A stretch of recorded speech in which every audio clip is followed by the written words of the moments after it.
Welcome to the Del Walmsley Radio Show. And now your host, multi-millionaire, national award-winning investor, CEO and founder of Lifestyles Unlimited, Del Walmsley.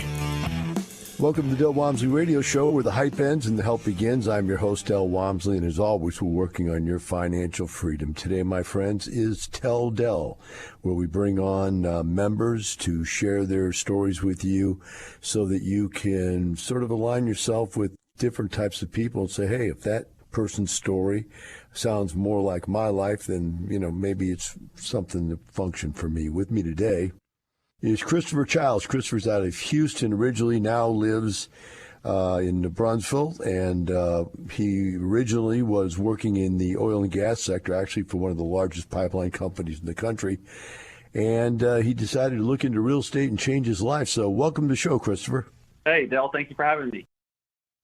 Christopher, tell us this. What made you decide to look into this? And I know you said you had a friend tell you about it, but were you thinking even before that conversation that you were looking to get away from corporate America, or how did you get psychologically drawn into this? Well, I always had an interest in real estate. I had bought one single-family house prior to joining Lifestyles. So I kind of did it just to test the waters and see, because I was always looking for other avenues. I knew that my long-term path, I did not want to be in the oil and gas industry. And so whenever I found and heard about Lifestyles and then ultimately went to the first event and then to the 2-day class, it just clicked and hit with me. And I knew it was the path forward that I wanted to take to try to make the effort to ultimately get out of corporate America. So, married with 2 beautiful children. I've seen the pictures. Actually, I've met you. Thanks. So the question is, what was it that made you want to get out of that? I mean, you seem like such the perfectly happy corporate America family when I see you. Well, and now that we have 2 sons and there's a 5-year gap between the two, I have a 5-year-old and then a 5-month-old. And I can just tell you it's night and day difference, the interaction, the family time that I have with each of them. At the time, whenever I was still in full-time corporate America, I lived in Katy, Texas, commuted all the way to downtown Houston, had quite the commute. I was there at 6 a.m. in the morning, didn't get home until 4 or 5 p.m. at night after the drive home. I only had about an hour and a half with my son before he went to bed. And I just knew that was not the life that I wanted to live long term. And now that we've joined Lifestyles and moved forward, just have a different lifestyle now here in New Braunfels, where we're not in corporate America. I have the time here where I control my own time. Very busy, obviously, but still have the time to spend time with my family and my 5-month-old son and hold him throughout the day. And it is just absolutely beautiful. And we're so appreciative of the new lifestyle that we have. Was the wife working during this time, Christopher? She was. Back before I joined Lifestyles, she was in the oil and gas industry as well. And then ultimately now she has stepped away and retired from corporate America, and she is just taking care of our son full time. That's got to be a great thing for a mom to be able to spend time with a baby. There's no doubt about that. It has been. So listening to you and meeting you, and also listening to looking at your personal resume here, I don't feel like there was any hesitancy in you getting involved. Hey, I talked to a friend, boom, I joined, and wow, I did it. what was it that attracted you so strongly to this that you just dove right in like that? It is true. I did the 2-day class. You had taught the 2-day class that I was at there in Houston, and I listened intently. I believed everything you said. It clicked. It made sense. And I started studying myself, quickly joined, and then just jumped all in with the education and with the goal and path, forward in place of trying to get away from corporate America and focus full time on real estate. Well, did you? I know you had 4 rent houses and you've sold those now. You said you had one before you came here. Did you buy rent houses right when you got started here, or what did you get started with? I did. So I joined in March of 2016, and I knew that down the road, ultimately, I wanted to be a lead investor and do multifamily deals, but I also wanted to educate myself. I had one single family property that I did with a couple friends, and wasn't educated really. So I wanted to just learn all about real estate that I could, get some experience. So I bought the 4 single family houses, And I also did 3 passive deals, all in 2016, the year that I joined. And then after that, I started the education, became lifestyle certified, also IROP certified for the Houston Apartment Association, and then ultimately purchased my first multifamily deal in 2018. Now, I know that I saw you out on road trips and case studies and stuff like that, and obviously you were studying, getting all those designations and everything. How much do you think being out with other members, absorbing from them, helped you as far as building up your confidence and your belief system that you can jump right in and be a lead investor right out of the blocks? Well, it was huge because, there was other people that have done it and have been successful and have set the roadmap of success of how it's done. So it wasn't like I was jumping in the first time and didn't know how it was going to go. And then also having all the mentors there, walking through the process, especially on my first deal. That was the most nerve-wracking, and everything that came at me was new because it was my first one to ever do. So having a mentor there to lean on, to ask questions, and for help and support was very beneficial. Yeah, I remember seeing you. You're what I call jokingly a one-drink guy. In other words, when the rest of us were out there, we're having a good time partying. You were like, man, I'm sipping this drink while I'm intently listening to everything that's going on around me and absorbing. You were like a sponge on this thing, which is good. I mean, that's a good thing. Don't get me wrong. So as you went in there and you got involved, how much and to what extent was the wife involved? Did she go to the 2-day? She actually did not do the 2-day. So that was we had the newborn at home, she was pregnant at the time, so she wasn't really feeling well. So I did the 2-day. So that was a little difficult going home and having that conversation with her. But she believes in me. She trusts me. She has always been supportive, and that was so helpful as I began this journey and the new goal of a ultimate career path that I was going to be switching to. So I've always had her full support. And she's always been engaged, involved, and sometimes goes with me to the properties and helps provide input and helps me on monthly reports for our communication that we do. So she is involved. So when you went to the 2-day, let's talk about that for a second. What types of things were your aha moments? I mean, you go in there, being that you're a very receptive individual, you're very motivated, you're a very get-it-done kind of guy. Were there any moments that were just like aha moments? I mean, a lot of people go in there and they're like, they're a little resistant to the whole process where you're not.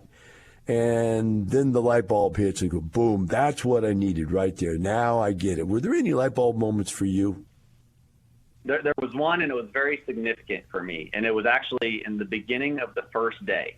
And my whole life I had been trained to corporate America, work hard, move up the ladder, save in your 401k, save more in your 401k that you can, build that up as much as you can have to have a big nest egg so you can retire. So that was my mentality always, and that's what I had been doing for 14 years. And the 2-day, you had started it off right on day one out the beginning and brought that exact scenario up and explained how that's not the correct path, and that you just work to save up in your 401k, and then you hope you die before you run out of money. And that just clicked with me of like, that is not the path that I want to be on. That is not what I want to do. I do not want to work until I'm 60, 70 years old, retire, and then just hope I don't run out of money before I die. How did you get into it so quickly and move through the educational process so quickly as to become a lead investor right away? You want to share that with us, what your steps were to get involved so quickly? Sure. Yeah. No, I was heavily motivated. Like I said, whenever I first joined in 2016, I started out immediately. I purchased the 4 single-family houses, did 3 passive deals. The reason I did the passive deals initially was I wanted the structure, how a deal set up, how the lead operates, the communication, just learn as much as I could from that side of the process. And then I began my own education on becoming lead certified, also the IROP certification through the Houston Apartment Association, and really built up to where I felt comfortable to then proceed. And then after I bought my first deal, I didn't really know or have a timeline, but fell in love with the process after the first deal and knew for sure this was the path and the route that I wanted to go. And so really just went all in and tried to move as fast as possible that I could and make the goal of leaving corporate America a reality.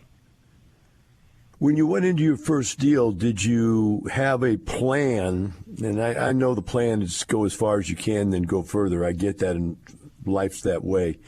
But was this supposed to be a rehab project, more of a value play, or is this more of a yield play? What was your plan on the property when you bought it? Yeah, the first one was actually a hybrid. It was a well-maintained, nice property. It was a little older, built in the late 60s, but great location, and it was located in Victoria, Texas. And so it gave the opportunity for a hybrid where I came in with a pretty nice large rehab and made a lot of improvements on the exterior, the interior renovations, as well as adding a lot of new amenities, and just improved upon the already nice product that was there. So I categorized it more as a hybrid type opportunity for the first deal. Now, you've done 5 properties. You've sold 2 of them off. And this first one, it looks like on your resume you still have it.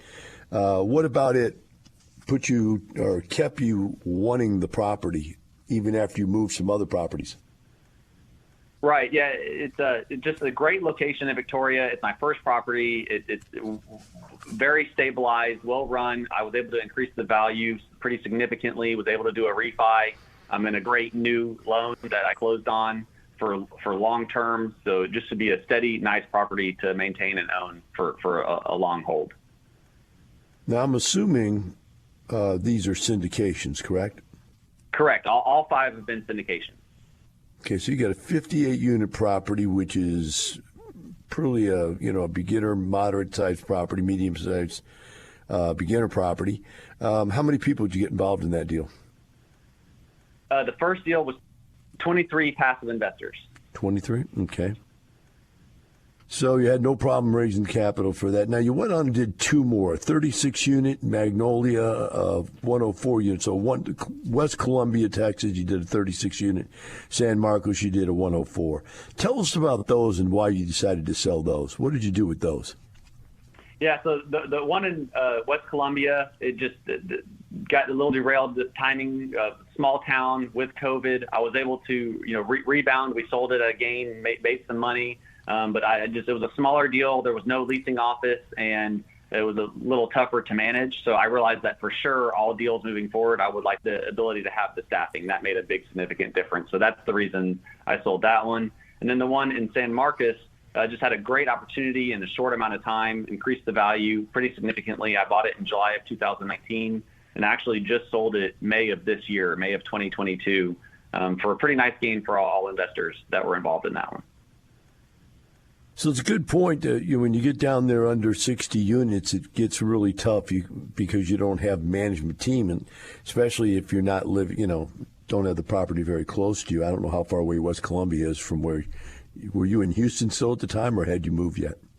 Well, so that's also part of the reason. Out of Houston, it was about an hour drive for me out in Katy where I was, and now being in New Braunfels, Texas, it was significantly further. So it made it a lot more difficult, and it just made sense to go ahead and sell at the gain that we could get. All right. So I don't know if these were all in order, but I'm assuming they are since you have them in order here. You went through those 2 properties, and I guess you probably share with me and the audience here. You had 2 more you purchased, a 90-unit and 160-unit. Did you buy those before you sold the other ones, or how did that work out?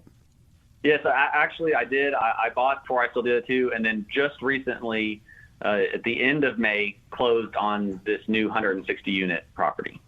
Okay. So that came in after the bubonic plague, as I call it, the COVID problems. So let's talk about that one, since that's your newest one right now. What was the plan on that one? And you've only got about 2 minutes.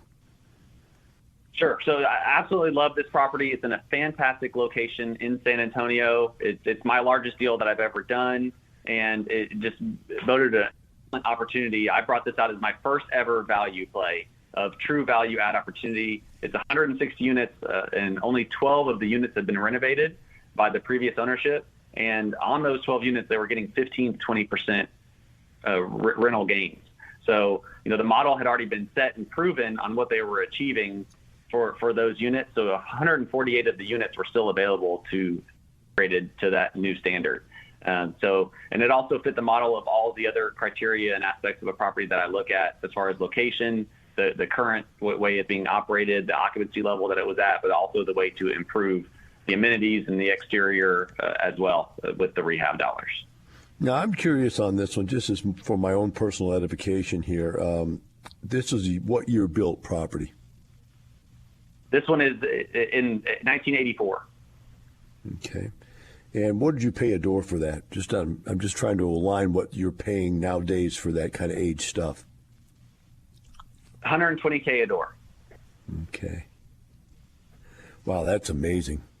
That is amazing. I paid $120,000 a door for a Class A property. It was just 10 years old, I think, when I bought it. And now it's worth $240. So, I mean, it just blows my mind, these prices. And what's crazy is I feel like I got a good deal at $120K a door, too. Yeah, that's what's crazy about it, and you're probably right. I mean, that's the thing you can't wrap your arms around, is how quickly the prices have gone up in the last 5 years. It's just mind-boggling in these situations.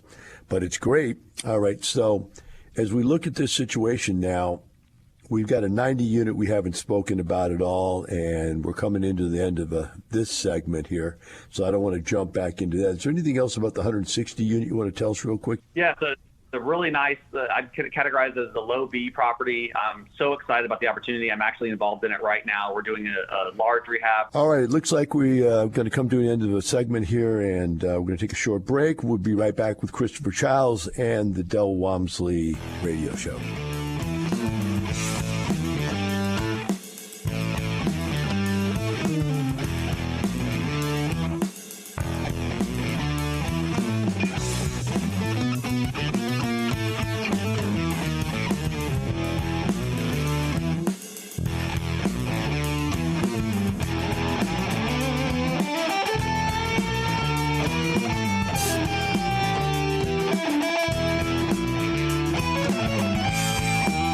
Teaching you with a roadmap to creating the lifestyle you really want. Keep listening. The Del Walmsley Radio Show returns in moments. Kirby tells Del about his experience as a member and apartment owner. Started out as a passive. Yes. And then one day the light bulb went on. Hey, why don't I do this? Yeah. I was sitting at home. I'm like, when you're 33 years old and you're retired, and yeah, You guys get that? Yeah, I'm 33. I don't know what the hell to do with myself. I really didn't. There was one week I went Doesn't life suck? And it seems unbelievable to me when I think about my history, but it's really simple. I joined Lifestyles. I've taken the 2-day class a half a dozen times. I network with other Lifestyles members, leads. I do what Lifestyles teaches. I'm on my properties. I invest a lot of our personal funds in the properties, and it has just created unbelievable results. And it's completely improved my life. Ready for your unbelievable results? Start with a free workshop just like Kirby. Register at lifestylesunlimitedworkshop.com. Welcome back to Del Walmsley Radio Show. With me here on Tell Del Tuesday is Christopher Childs out of New Brunswick, Texas. And Christopher, as we went to break, we were talking about his latest project, which is 160 units in San Antonio, Texas, of which he says is a great rehab opportunity. You said the model is a 15% rent increase. Let's touch base on what those numbers sound like. What kind of rents are you getting now? What would the increased rent be? How much dollars per month is that difference Yeah, for an upgraded about unit? $100 in rental increases on average. About $100? Yes, $100 to $150. Okay. And what all are you doing to get that $150, that $100 to $150 as far as rehab? What is changing at this project? Yeah, mainly it's focusing on the interiors, on the renovations and new flooring, resurfacing countertops, changing the appliances. Some of them were the white appliances still, or the black, and we're going into stainless steel. New electrical lighting throughout the property as well, and just kind of cleaning up and making it look a lot nicer. So, and then, also all of the exterior rehab and the amenities that we're adding are just helping as additional add-on benefits as well. Well, let's talk about that, because I think that you never get a second chance to create a first impression. So what the outside looks like is important for drive-by traffic to come in. What are you doing to the outside that's different? Yeah, so a few things. I mean, just we're repainting all of the siding, and then also the curbs. The curbs, the emergency lanes are really dull red, so we're going to get those repainted and make it bright and stand out. Also adding an outdoor kitchen pergola grilling area that's stone and granite countertop near the pool area. Got all new pool furniture coming that's going to really make that whole pool area pop. I'm redoing the entire leasing office, remodeling it. My wife and I have actually ordered everything. It's being delivered this week. So really excited about the complete leasing office remodel. And then center in the property is the current resident lounge area that does have a covered pergola with the 2 grills, but I had a larger vision for it of improving it. And so we're going to actually add on another section and have a turfed in section as well with probably kind of a resident gaming area. And I'm still trying to decide what to do, but maybe a ping pong table or the cornhole toss and possibly even a fire pit. Okay, so I don't know if you realize this or not, but you just sloughed right by that. Yeah, we're doing a little, some exterior renovation, and then we get the explanation, and it's a lot more in depth. I don't think you should. Right. And the reason I make that point to you is because there's a lot of value in what you just shared with us. And if you psychologically take it for your sales staff, take it for granted, where, you get somebody to chatty Cathy sales girl. And I just say girl, say, well, you're sexist. Okay, then a chatty Cathy, I can't think of a guy's name, Chatty Bob, whatever, sales guy. But, it's that person like, oh, my God, you got to see this, you got to see that. And I'm not that kind of person, so I can't even show you how it works. But that kind of person like, God, you got to see the new pool and the chairs, the lawn chairs. Have you seen the lawn chairs? Oh, my gosh. And look at this. We got the patio over here and the barbecue pit and all that. You know what I'm talking about? I mean, those people could sell ice to Eskimos, but you got to have the ice, right? Right. So I think that, I'm just pushing you around a little bit, but I think that really those are some good amenities. I want to add something, in fact, dig it out of you. In your resume, you talked about the aha moment of your first ownership when you threw a playground down on the ground and came back the next day and saw the kids playing on it. And then all of a sudden, this whole thing took on a different meaning to you. Can you share that thought with us? Sure, I can. Yeah, it was my first property. I had just closed. I was doing similar type remodel, exterior renovations. I added a dog park. We added the same type of outdoor kitchen grilling area on the pool, and then also did the playground set. And when the playground set was installed, I went out to go see it and take a few pictures of the after, and showed up and arrived at the property, and there was a family outside with multiple kids playing on the playground set. And being a recent father myself, seeing that it hit me hard, and it made me realize that there was more to this than just getting in and being money motivated like I was originally. And it's what's grown a passion within me to take this on to every property that I have purchased since, of improving the properties, exterior, interiors, adding the amenities, making it a nicer place to live, and creating a true community in the properties that I own. And it just gives back so much more than I could have ever imagined when I first started this. Yeah, and that whole thought process, if you help enough other people get what they want and need, you can have everything you want in life. Stands out when you have that kind of philosophy about your business, that you're going to go out there and develop that. I also like to throw on there that 2 points you made, I think, are really relevant. One, the playground for the kids. And we found that there's different kinds of playgrounds for different kinds of kids, but all kids like to play on playgrounds and so forth. The second one is the pet thing, the dog runs, and what do they call them? They got some cute names. What do they call a good dog center? There's a name for it. I thought Bark Park. Bark Park. There you go. I like that name, Bark Park. But the bottom line is this. If you take care of people's kids and their pets, they will love you, because those are the things they care about more than anything in life. And I think if you look at like the political terrain that we're in right now, the Democrats messed up when they started messing with people's kids and their schools and so on and so forth, and wouldn't let the parents come and see what was happening. And, they started doing all. When you start messing with somebody's kids, or you start messing with their pets, you're going to get a violent reaction out of them on the bad side or a great reaction on the good side. So I think those are good things to invest in, Christopher. We're still at the 160 units. What kind of interior renovations are you doing again? Let's go through those again one more time, because I'm really focusing on what all you're doing to get that $100, $150 rent increase. Okay, great question. And one thing that we really focused on was the flooring was old in the old classic units. We replaced it with new gray vinyl plank, repainted the entire unit, upgraded all the appliances to the stainless steel, resurfacing the countertops, adding backsplash in the kitchen area, fixing any of the cabinet boxes that needed to be done, also replacing kitchen faucets. And then one really cool part was every unit is currently has washer dryer access. So we're adding washer and dryer units as part of our rehab budget into every unit and renting them out and getting $50 a month added on to the rent for that. Well, it sounds like you're doing quite a bit. Very extensive renovation is probably going to work out really well for you if you've got all that planned and budgeted in there. What I want to go over with you in the last segment, I want you to think about this. You got the 3 properties now. I know you're deep involved in this one right now, and that's all you can focus on is this right here. But, you're a young guy. If you could share with us what you think the future is going to look like. Have you planned it out, or is it something you haven't even planned out yet? But if you have, what does that look like, and how do you see that working out for you? Have you got any kind of an idea where this all takes you as you grow up?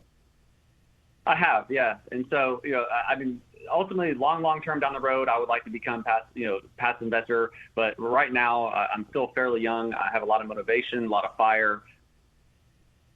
Still very much enjoying what I'm doing and looking to build and grow as much as I can. So, obviously focusing on the 160 unit and my other 2 properties right now. But next year, I would love to add a property over 200 units and break that threshold. That is something I have not achieved yet, is getting a property over 200. So would love to get that, and then, see every year thereafter how many more could be added on. And then, I'm also very money motivated and have some personal monthly income goals of a short, medium, and long term that I would like to achieve on a monthly basis. And so, working to strive and achieve those when I can. Once I hit that long-term number, then I'll reassess and say, are we going to keep going here, or we're maybe set a new bar and new short, medium, and long-term numbers at that point? Yeah, that's the way you got to do it. There's no doubt, because it does change. And what's strange about it is many times, and this is an old guy talking to you, what many times is you hit all those goals, you set these goals. These are really outrageous goals, but I've got to have something to strive for. Boom, then you hit them. Then you go, gosh, what do I do now? I mean, really, you get that weird feeling like, what do I do now? Then you reset goals. I'm going to set some more goals that are, just outrageous. And then you hit those too. And it just, after a while, you realize I can hit whatever goal I want. So, I'm just going to set them up in periodic, regular basis for me just to grow into. And then it doesn't, when you're first striving like you are right now, you're striving to hit those goals. At some point, you get my age, you're no longer striving to hit the goals. You're just gliding into them because you figured it out. If you just do the right thing, they're going to get there. So that's a good thing. Let's talk about family and friends. Was anybody weirded out by you getting involved in this, giving up your giant corporate jobs, you and the wife both working for the oil companies? I wouldn't say weirded out, because a lot of people knew that I was starting in this, and they never really asked questions.